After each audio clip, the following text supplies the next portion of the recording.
Wow, what a great homestand for you guys. You guys beat the Timberwolves, the Knicks, the healthy Pelicans. I mean, great job. Yeah, thanks. I mean, we tried our best. What can I say? 7-0. That's really impressive. That's hard to do. Even at home. It's hard to do. Oh, yep, yeah. 7-0. That's right. Well, I mean, you guys won so many great games. Surely you didn't lose to the Memphis Grizzlies without John Morant and Jaren Jackson Jr., right? Surely you didn't lose that one. Did we lose? I'm having a hard time remembering. Oh, okay. I mean, surely you guys didn't lose to the Pelicans, who were resting 4 of their 5 starters on the second night of a back-to-back, right? I mean, surely you guys won that game. Define winning. Oh, God. Because in a lot of ways, we did win. We're playing basketball with our friends. You know, we won at life. So when you look at it that way, it's really hard to ever say. The Dallas Mavericks beat the mostly healthy New Orleans Pelicans 125-120, ending a hilarious 7-game homestand that just exemplifies how hilarious of a team this Dallas Mavericks team is. 5-2 on a very important 7-game homestand, including some pretty impressive wins against the Minnesota Timberwolves, against the Knicks, who had a 5-game winning streak going into the game, against a fully healthy Pelicans team that's been really good over the past month. But those wins got sandwiched in between some horrible losses, including a 20-point blowout loss to the very short-handed Memphis Grizzlies and a loss to the Pelicans, despite the fact that the Pelicans were resting 4 of their 5 starters. So to say this season has been a roller coaster for the Mavericks is, I think, putting it lightly. But they do have high highs, including wins like this one against the Pelicans, where Kyrie Irving goes absolutely crazy, 42 points. Tim Hardaway Jr., 41 points. It's only the second time in Mavs history that teammates have combined to score 40 or more points each. Kyrie Irving, he's averaging 37.5 points per game over his last 5 games. That's only the 3rd time in his Hall of Fame career that he has averaged that many points in a 5-game stretch. He's probably not going to make the All-Star game because he's missed too many games, but he's playing like he should be an All-Star. He's playing better than Stephen Curry.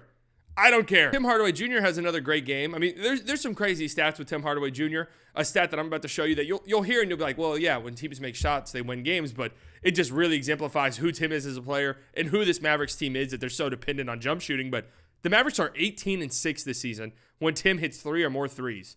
18-6. That's an over 60 win pace. They are 6-11 in games where he either doesn't play or does not hit 3 threes. So for all of the flack Tim Hardaway Jr. gets, he's been very good for the Mavericks this season, and he is very important for what they want to do. This is a jump shooting team that likes to score a lot of points, and if Tim Hardaway Jr. is going, they're going to be a very difficult team to beat. This was a great win for the Mavericks, an improbable win for the Mavericks. It looked like they had no chance to win this game. They won the first quarter by 16 points, but then it was just an onslaught from the Pelicans from that point forward. They scored 40-plus points in the second quarter, 40-plus points in the third quarter. The Mavericks found themselves down double digits at one point, and it just felt like an insurmountable hole to climb out of, and yet they pulled it out with some clutch plays down the stretch.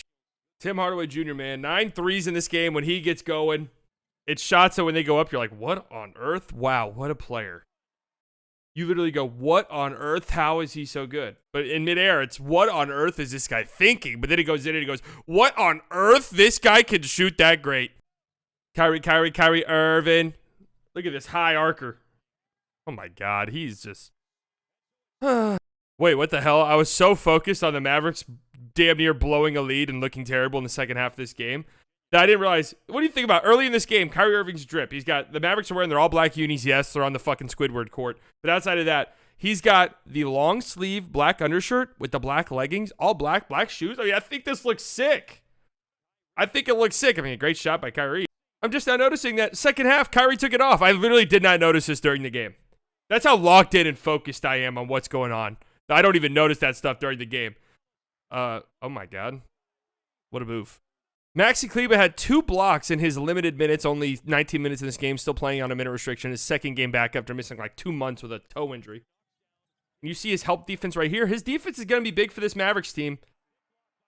It's going to be big for this Mavericks team. He just needs to hit threes, but get that shot out of here!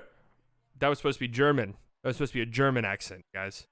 Grant Williams has some interesting moments in this game. Nice little up fake drive and a dunk. Now, why am I showing you this play? This happened in the first quarter with 3:30 left. I'm going to show you how the Pelicans broadcast team reacted to this play because it'll come up later in the game. Kyrie, hot hand, don't bite. Williams, let him shoot three. He's horrible for me on the arc. He really has been. Absolutely sick. Let's get into some of the meat potatoes here. How did the Mavericks make their comeback in the fourth quarter? Tim Hardaway Jr., You don't get 40-plus points just shooting threes. You got to attack the rim a little bit, right?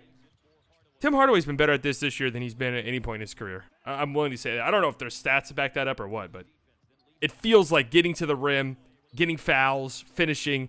It feels like it's better than I've seen it with the Mavericks at the very least.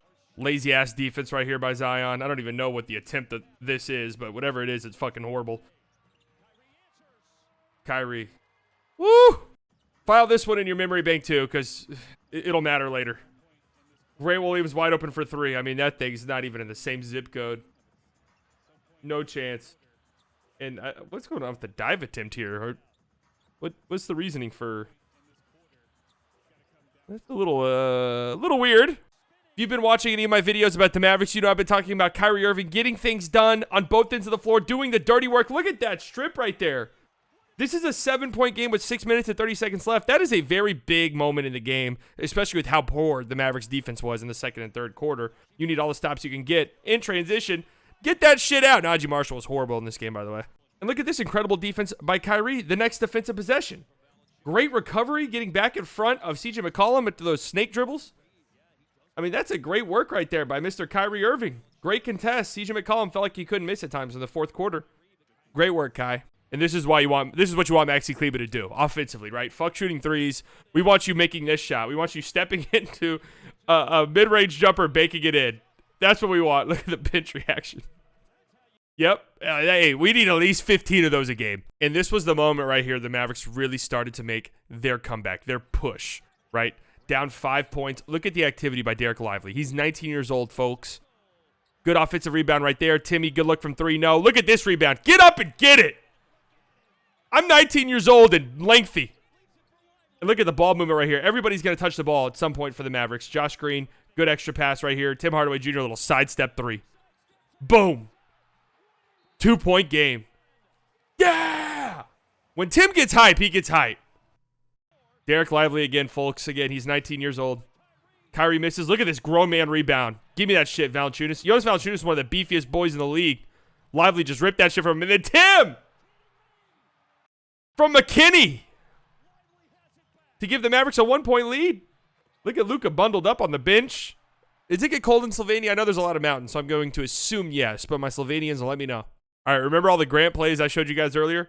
Mavericks up 1 with 3 minutes and 40 seconds left in this game. Shot clock winding down. Good job by the Pelicans on this dribble handoff. Tim's got the ball loose. I mean, this is a failed possession. Grant's got to let that thing fly. Oh, my goodness.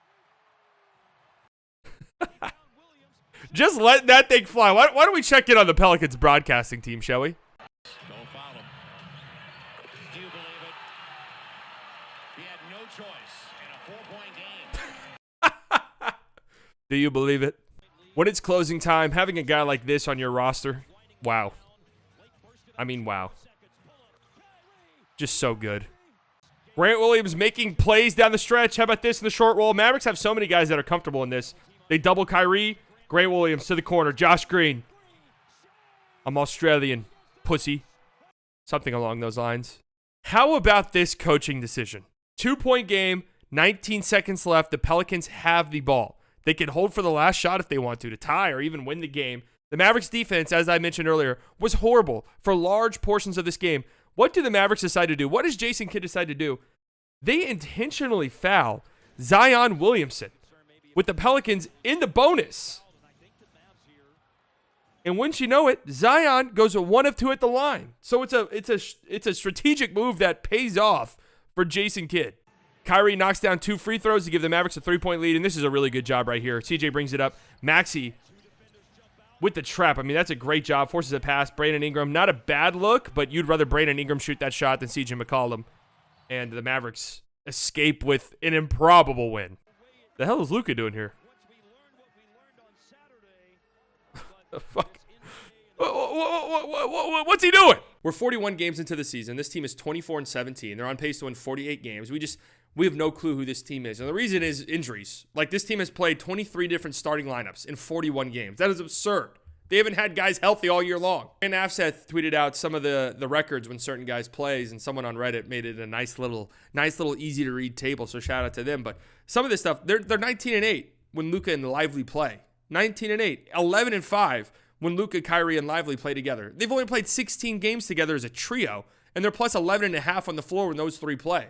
Like dominating teams. A 55-win pace when Lively's on the floor, a 50-win pace when Kyrie or Luka on the floor. They just need to get these guys on the court and healthy. That's what matters, especially Derek Lively. I mean, it's crazy to say because he's just a 19-year-old rookie. I almost said 17 years old. That would be fucking nuts. He's a 19-year-old rookie, but you could just see the impact he has on this defense. Opponents shoot 71% at the rim against the Mavericks. That is tied for the highest in the NBA with the Portland Trailblazers, who are dog shit. But when Lively's on the floor, opponents shoot at the rim 5% less, which is in the 97th percentile. And opponents' rim field goal percentage also goes down 3 percentage points when Lively is on the court. And we see sequences. We see times where this team looks like a legitimately good defense. They're 18th in defensive rating right now, which is around league average, which is about what we wanted from this defense. They have the 14th best half-court defense, so when the game really slows down. I mean, this is a team built for the playoffs. This is a team built for a slower pace game. They're 14th in half-court defense. They're 7th in half-court offense. But they have one of the worst transition defenses in the entire NBA. 1.31 points per possession in transition off of live ball rebounds. That is the second worst in the NBA. That's stuff they got to clean up over time. That's not hustling. That's maybe, a lack of continuity, not knowing where guys are going to be. But there's some stuff. There's some stuff with this team that looks good and looks very promising. They just need to get healthy. And they had a great homestand. Hopefully Luka's back soon. Hopefully Exum's back soon. I mean, there's still just anytime one guy comes back, another guy is out. Kyrie comes back, Luka's out. Maxi Kleba comes back, now Exum's dealing with something. Now Derek Jones Jr. is dealing with something. I mean, everyone's fucking dealing with something. All right? I hurt my back playing basketball on Christmas Eve. You didn't hear me complaining about it. Actually, yeah, I did. I couldn't walk for 2 weeks. So, when you put your heart on the line like that, you put your body on the line like that, I'm a real trooper.